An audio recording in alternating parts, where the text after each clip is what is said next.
Welcome, Maria. Thank you so much for joining us on the Beyond Barriers podcast. We are thrilled to have you here.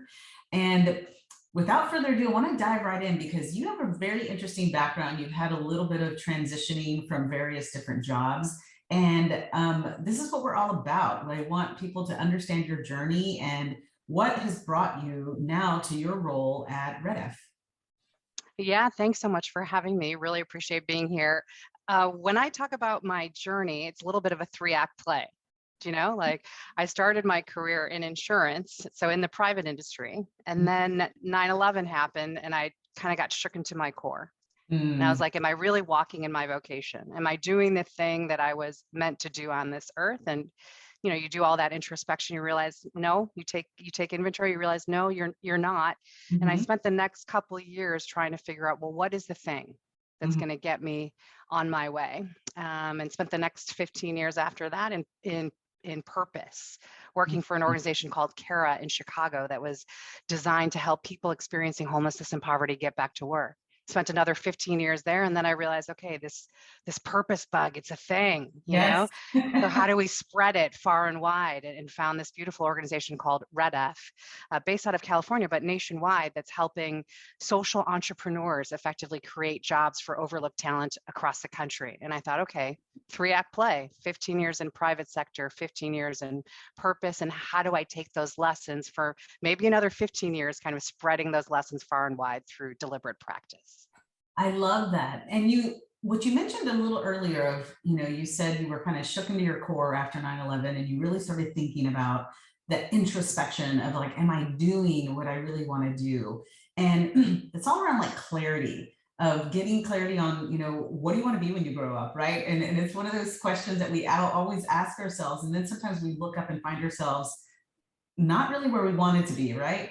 So how, what was that process for you? Maybe what were some of those questions where you really, answered gave some of those scary answers of like, no, I'm not doing what I do. So what next? Tell us a little bit about that process.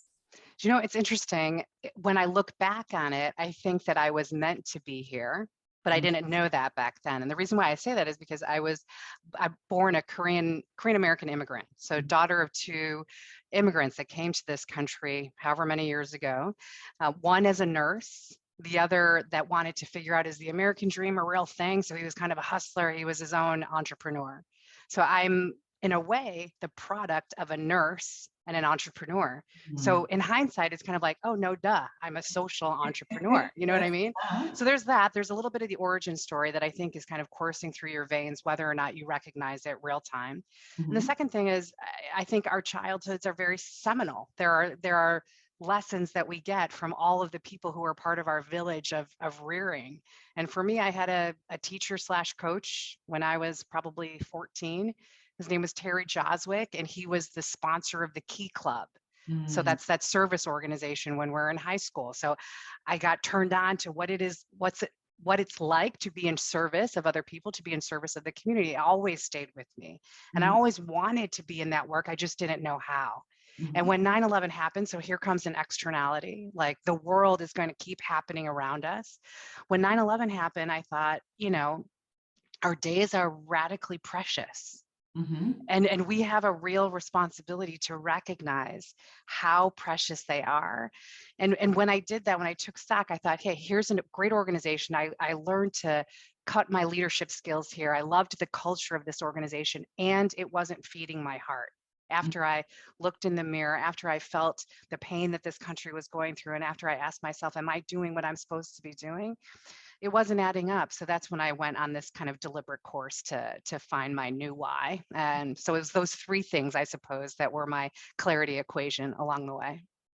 Fantastic. And I love what you said in terms of, you shared, how we sometimes are the product of like all the people around us. And you shared how your mother was a nurse, your dad was an entrepreneur. But there was, how did you find the roles or the industry that you wound up in? Because a lot of the times you see where we have this limited frame of reference where, okay, my mom's a nurse, maybe I go into healthcare, or my dad's an entrepreneur and I do this. how did you identify all of these different opportunities? Like you ended up in insurance and in the private sector. How did that happen? How did you get exposed to that? I wish that I could say it was all these series of acts of intention, Yes. but to be honest, I was a Kelly girl back in the day. Mhm. It's no longer called that, as you know, it's now Kelly Services. So this is a temp agency, if you will. Mhm. And so when I was in college, I had the hustle on, just like many of us did, to stitch together the money to pay for the things. Yes. So I was a Kelly temp back then for an insurance company. And Mm. in that period of time, my family, we ran out of money to pay for my last year of school. And the boss of that company got wind of that story and said, "Tell Maria that we'll go ahead and give her an interest-free loan if she comes back to us upon graduation and pays it off." So I Wow. said, "Damn, I'm going to take that deal." I took the deal, Yes. was able to finish school where I had started, and then ended up being there for the next 14, 15 years. And part of that is because I'm a stayer. Do you know what Mhm. I mean? Like I go to places, I get rooted in them. It's a culture, it's a community. It becomes more than a job. It's a whole culture and an organization around you. And Mhm. it wasn't until that big, externality that I kind of woke up out of myself and realized you don't just have to be on the path that you inherit. You can also create your own path too. Right, right. That's fascinating. And I love that story of, just sometimes you being able to share that story, right? Because a lot of people wouldn't have shared like, oh, I'm having problems or I don't have money to finish school. But you share that story, others hear it, and then they help you. It's just that power of community, the power of story. I think that's fantastic. Now, share a little bit in, you like you said, you're a stayer, you were there for, 15 years. Um, there's a moment where you made that decision, I'm leaving, and there's this certainty and security that you had, and there's a big risk in taking a leap and leaving and going elsewhere. Talk a little bit about that. How did you weigh that, risk, or what gave you the courage to step into that kind of like unknown? Well, I wish I could say that during the time I was there, I was all like secure, like, yes, I got this, Yeah. maybe to help illustrate, I started as effectively an underwriter and kind of moved my way up through the organization and ended up basically because I was the last person standing as the head of IT. Now, Mhm. if you knew me, you'd say, "What on earth are you talking about?" Because I was a comparative literature and French major. Do you know? I just Yes. happened to be the most intense user of the customer department. The guy before me left the organization, and I was interim. And Mm. interim became 8 years. So now I'm on the executive team of this company.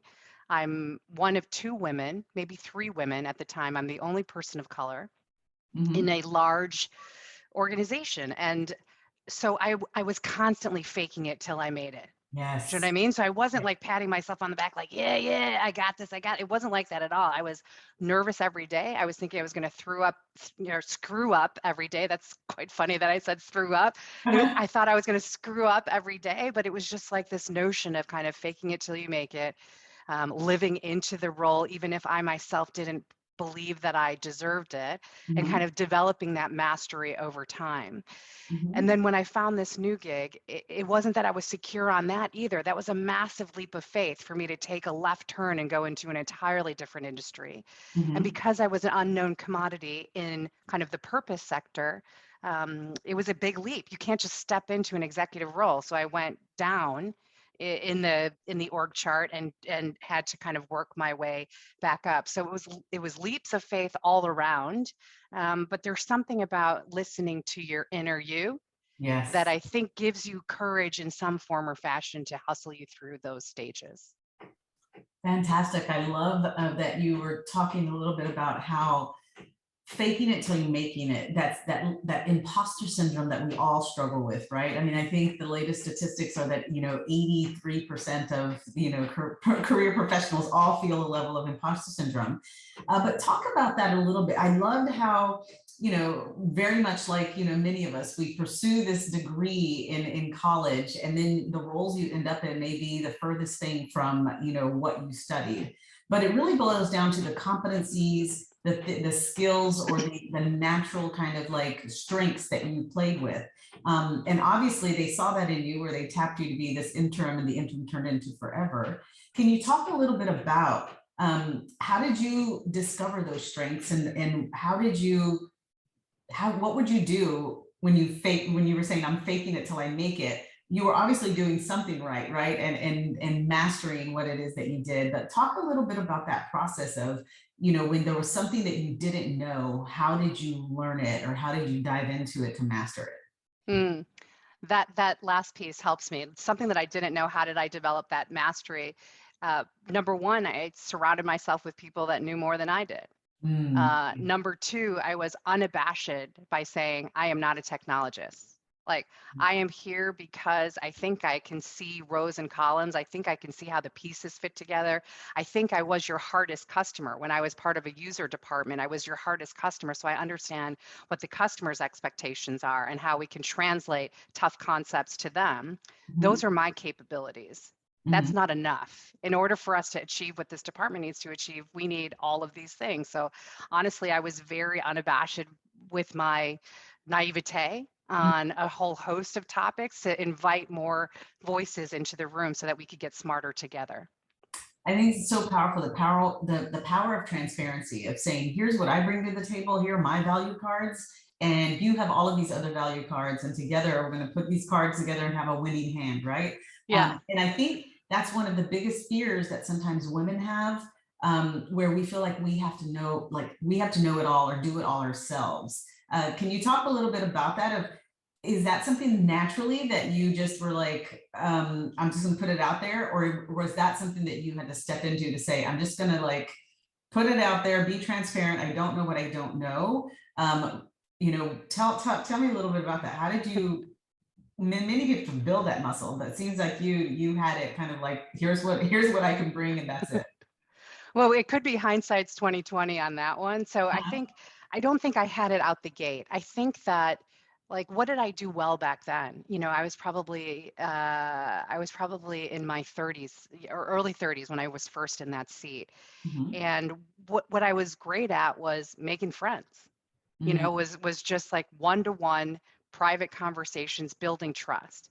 And if I go into the rewind machine, I believe at that time I built trust with certain influencers in the larger community. It was a large team. And Mhm. with those influencers in that larger community, if they trusted me, then they'd have a spillover effect to the larger group.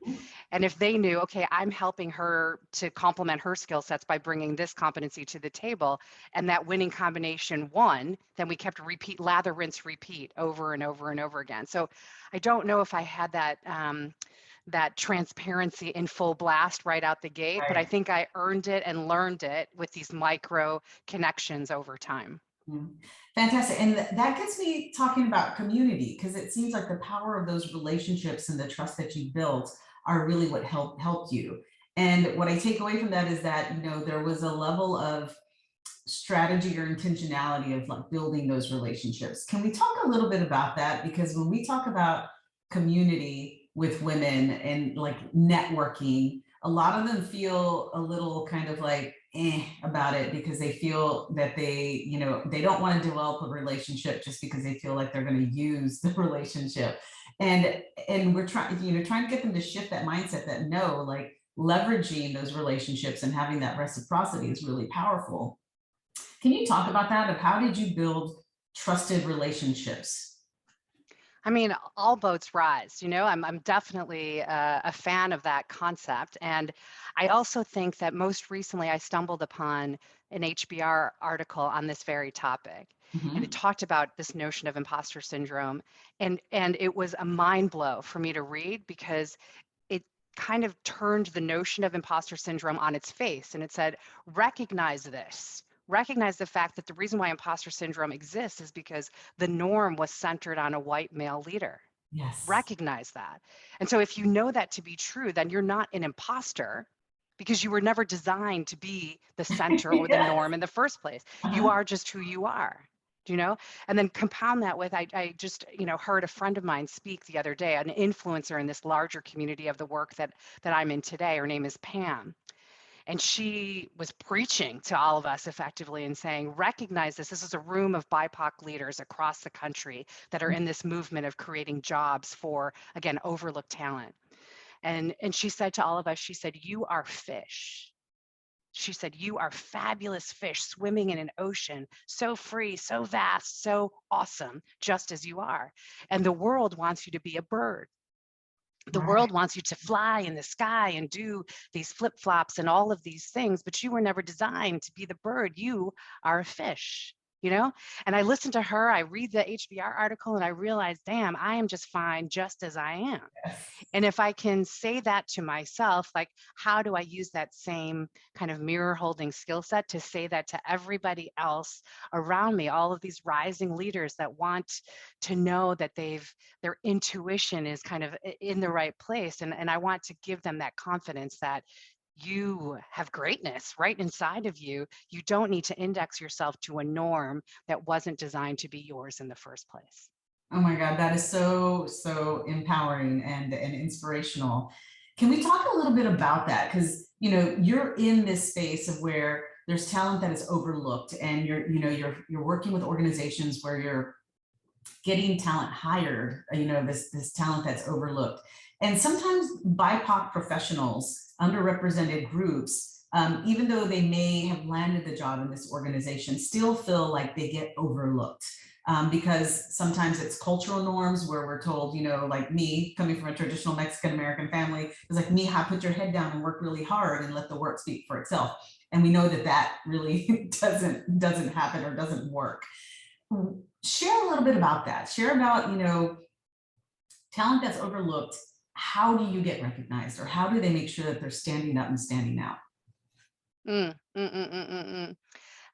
When I was at CARA, that organization I was talking about in Chicago, we had this saying of show up and show out. Like that's what we want and hope for everybody. So that's what you just reminded me of. But in essence, first, I guess I want to peel back and just recognize the fact that the reason why this talent is overlooked is because of systemic inequities across our country and arguably around the world. So what we're trying to do is level playing fields, not necessarily, just kind of make sure everybody just grabs themselves by their bootstraps, or really level playing fields and help companies to understand, OMG, I am missing out. Yes. I am missing out on this incredible talent pool. There are 10 million people in our country that are boxed out of today's economy. For a whole host of reasons, challenges, barriers that they're overcoming. Perhaps they've been impacted by the justice system. Perhaps they are refugees coming to this country for a new opportunity. Perhaps they are survivors of family violence. Whatever the case might be, 10 million people boxed out of today's economy in a time, by the way, when all companies are in this war for talent. Yes. So how is that even a thing? So yes, our people definitely, just by virtue of showing up and showing out, just by virtue of busting through barriers and becoming employed, are shifting private industry's narrative around what talent looks like in our country. So that's great. And also, I just wish it didn't have to be so, because of the inequities that created this conundrum that we're facing in the first place. Yes, yes. That's fantastic. I mean, and I loved what you said in terms of how is this happening where there's a war for talent, but there's so much talent out there. It reminds me of, an old presidential campaign of like, where's the binder of women? I'm like, they're out there. We're not just like some binder. So I loved that in terms of doing that. What would you say in terms of, being a future ready agile leader, of like making sure, given that, we're in this digital age of disruption and things are always changing, and, some talent lands in this organization, how do you help them, or what is it that you would do to stay ahead of the curve and make sure that you are, adding as much value as possible, but making sure that you aren't going to get disrupted by changes that you weren't paying attention to? Like, how do you stay ahead in your work?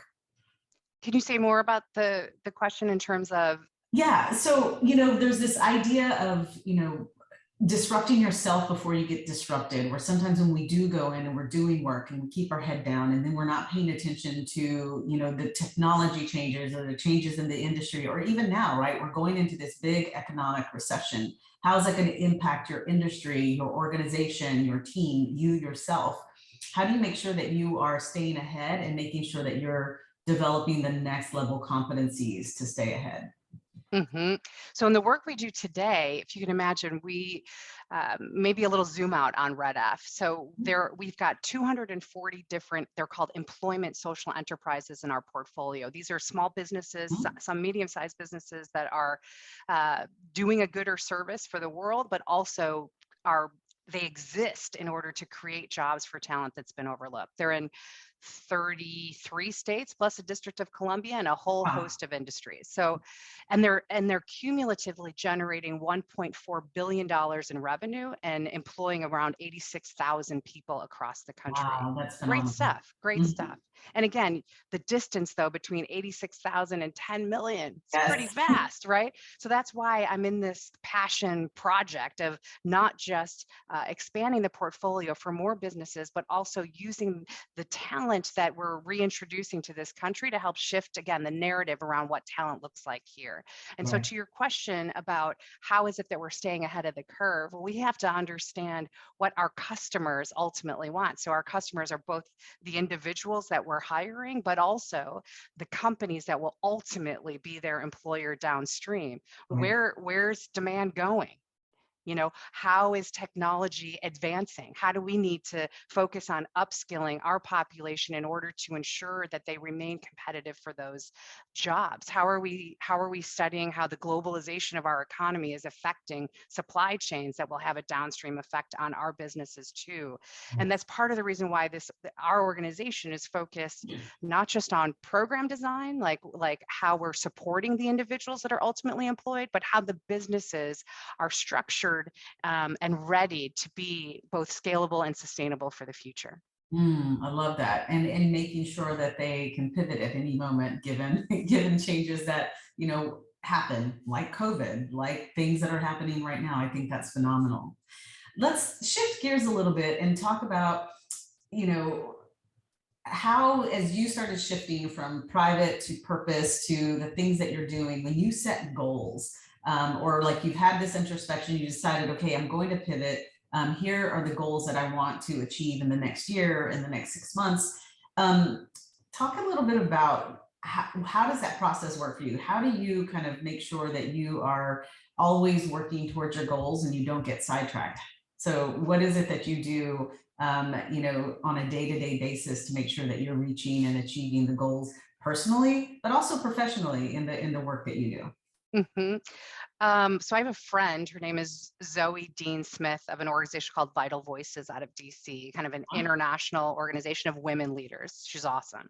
She's also writing a book about life mapping. And she teaches this class where she brings you through a whole cadre of questions to help you kind of laser in on, for these different quadrants of my life, what are my intentions for the new year? So I take her class, I do the things. I'm not awesome, I would say, about keeping that, like, you know, tacked up on my virtual or real bulletin board. But it's a great, I don't know, center for me. And so every couple months when I go back to it, I'm like, okay, at least I'm tracking. This is great. So there's that. I think there's a real important step of zooming out and doing a macro intention for any given year or big time period. And then me as just a general nerd, to keep myself productive during a week, top of every Monday, I set a week time plan. And kind of prioritize, like, of all the things that need to get done, here's the order. Because I know off the bat it's not going to be all of it, so I might as well make sure that the stuff that I'm hitting first is intentional. So macro, and then every week I have a little goals, you know, time-based list for myself. I love that, and I love how you make sure for that week you're focusing on the right thing at the right time, and thinking from the macro, how's it playing into the micro. I think that's powerful. I mean, I think, you know, I have too kind of a weekly kind of Sunday meeting kind of thing that I do that in order to make sure I'm doing the big things, the big rocks that I should be focusing on, because I can get lost in lots of minutia and feel productive, but really not getting anything done. Can you talk a little bit about this whole, I like to say, myth of work-life balance? Because you talked about a little about, you being kind of the nerd and trying to figure out like, how are you going to hold yourself accountable? What would you say to the young talent out there who are trying to balance work and life? Is there a magic bullet, a magic, elixir that you have? Like, how have you managed that throughout your career? I think it's a concept that's false on its face. Yes. So I guess I'll start there, and I feel like if there's anything, we need to come out of this period, and I know we're still in it, but as we come out of this period, we need to think about all the things that we've learned. So the world just cracked open. The country just started to hold a mirror to itself in terms of our systemic inequities. And we just spent the last 2+ years looking at everyone's life through the scrim of a Zoom room. Yes. We saw life in its full intersectionality. Beautiful, ugly, everything in between. We saw all of it. We saw kids, pets, partners, all of the things. Yeah. Let's not forget what we just saw. Mm-hmm. This is the challenge that we constantly have as individuals, as societies. We forget what we see. Let's not forget. How about that? Mm-hmm. Let's come out the other side recognizing all the various layers and the ways in which we needed to show up, and ensure that that prism is brought forward when we think about our organizational designs of the future. So no magic elixir. And I'd say that we're decidedly a work in progress in being an employer that is present to all of these various dimensions of our lives.